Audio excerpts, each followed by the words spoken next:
I'm really humbled and honored to be here today to kind of serve as the distinguished alumnus and talk about my experiences that I had and all the wonderful people who made such an indelible impact on my life as I was a gifted student, and now hopefully paying that forward with being a gifted, working with gifted students as an educator. So I'm the son of a hairstylist and a mechanical engineer, as you can see here. And I think I was pretty curious and really interested in the world around me from the time I was a baby. Actually, I was so good at exploring, I got out of my crib one day and landed on a garbage can and nearly took out my eye, hence the reason I have that scar that exists there. I used to come up with kind of these crazy stories, and I had to have to play with all my toys at the same time and think of the fantasy land that they occupied. And also, I demanded that my parents allow me to do my older brother's math homework. So you can imagine how well that went over, right? So luckily my parents, to keep the peace and just being the wonderful and supportive parents they were of a precocious child, they really were what you parents are out here. They were advocates for me. They did things like making sure that the Talented and Gifted program got started in our district. They made sure that we grew up by the Enrico Fermi National Laboratory, so they used to take me to open events that were there, as well as taking me to many, many, many museums, even when we were on vacation, which I imagine that's probably not exactly what they wanted to do on vacation. And I have to say, growing up being the son of a hairstylist, her allowing there to be photographic evidence of me touching a Van de Graaff generator, that's a pretty significant support that I got from her. So, growing up, this opportunity, my parents just provided me so many options, and unfortunately they weren't able to come here today, but they're excited that it's being taped and they're gonna go ahead and watch it later. So I just wanna say directly to the camera, thank you, Mom and Dad. You made me the man I am today. So it's important to me that happened. And I wanna say thank you on behalf of all of us to the parents that are out there, because you are supporting your gifted students.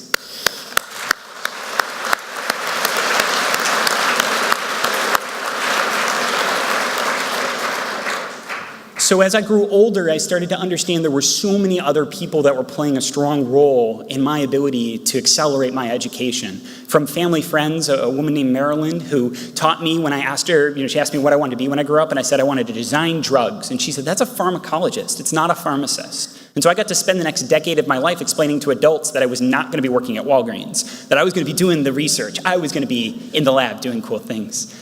And also the educators, the people who saw my incessant questions not as a burden, but as an opportunity. From my first grade teacher, Mrs. Johnson, who helped me funnel that crazy energy into being a part of the TAG program, to my 10th grade AP chemistry teacher, Coach Thorne, who actually wanted us to know and was as supportive of us knowing what an ionic bond was as it was for the football team to win the state championship. And too many other educators to speak of in between, since I only have a few minutes to speak. So I want to say from the parents here and the students, say thank you to all of you educators who take the time to help us develop as accelerated students.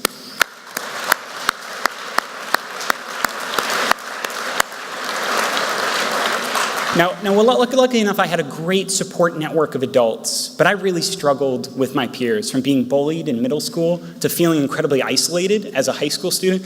I just didn't really connect very well with a lot of people that were my own age. So I actually applied for the Illinois Math and Science Academy in ninth grade. Unfortunately, I did not get into the program, so I didn't really know what my next step was. I found out that I could actually graduate high school in 3 years. And while my parents were supportive, they were a bit concerned that, the support network and kind of my uniqueness and my quirks, they might also be difficult for me to connect to my college peers. But that all changed near the end of 10th grade when I received a postcard from the Belin-Blank Center at the University of Iowa. I had scored high enough on my ACT that they were putting me up and said I could be considered for the National Academy of Arts, Sciences, and Engineering, the NACE program. Well, I got this postcard. I ran downstairs to our computer in the basement. I should tell you something. I didn't get an email, right? I got a postcard, maybe tell you how old I am. So I ran downstairs, typed in the hyperlink, and I found this incredibly supportive program for students to skip their senior year or even start earlier and be able to start in college. I was so excited that I actually took a stack of Post-it notes and wrote out, I believe, 12 Post-it notes that had an essay to my parents about how the Belin-Blank Center was the right fit for me. I even stacked those notes coming in from the garage since they were out at a movie when I got the postcard. So they allowed me to make my case, and they were super supportive. They said, let's go ahead and explore this program. I came out here my junior year to the University of Iowa, and it was so supportive of what they wanted to, they said, this is what we can do, this is what the Honors College, these are the areas you're interested in. They really showed me that this was the place for me. Actually, I was so committed that on the drive out home, 3 hours, I had already planned my 4-year course plan in both biochemistry and chemical engineering. It was already laid out. I knew what I was going to do. So I ended up applying to the NACE program. I actually ended up coming in here and interviewing with Dr. Colangelo and Dr. Asselin. And I think they were pretty impressed because I think I got in pretty quickly. And as you can see here, you can actually see me signing my letter of intent. That's not just for high school athletes. That's for us too, us gifted students. And there's a picture of me with my bridge for physics class, showing that I was going to be in the STEM fields. And being here at the university in this supportive program where at one time I got to be a normal college student, but I also got to have wonderful people that I interacted with, including Mrs. Warren, who helped organize a bunch of our programs, fun things like going to Fire It Up and painting pottery and maybe not so fun things like study table. But, that was really important. We needed to make sure that we were supported. And through that, I met some wonderful friends, and we even come back here to college football games to catch up. And so I found my people, the people who saw me for who I was here at the University of Iowa. I stayed involved with the Belin-Blank Center. I was the RA for the 2 years after me, helping, hopefully, those students that came after me, and actually eventually gave the speech at the College of Engineering commencement ceremony here. So I've really made these wonderful connections, and hopefully I can continue to do that. I also met my wife here, Eva Ulery, who's actually in the room. She's a veterinarian, so she's the real doctor in the family, but she's supportive of me and my PhD. And our 2 dogs, Colby and Jack, which you can see here. So that's my family, and I owe that to being a part of the Belin-Blank Center and the University of Iowa.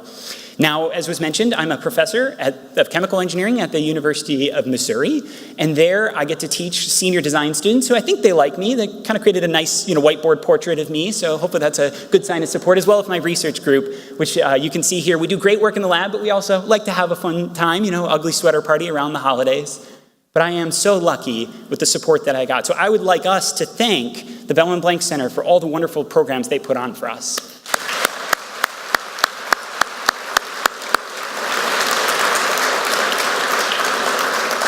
So in closing, I do want to leave you with a few things. Right, the first thing is always stay excited to learn new things. I think that's been kind of throughout the discussions that we've had here in the talks, that something doesn't end as far as learning when you finish an assignment or a class or even a degree. It's something that can be a lifelong opportunity to better yourself.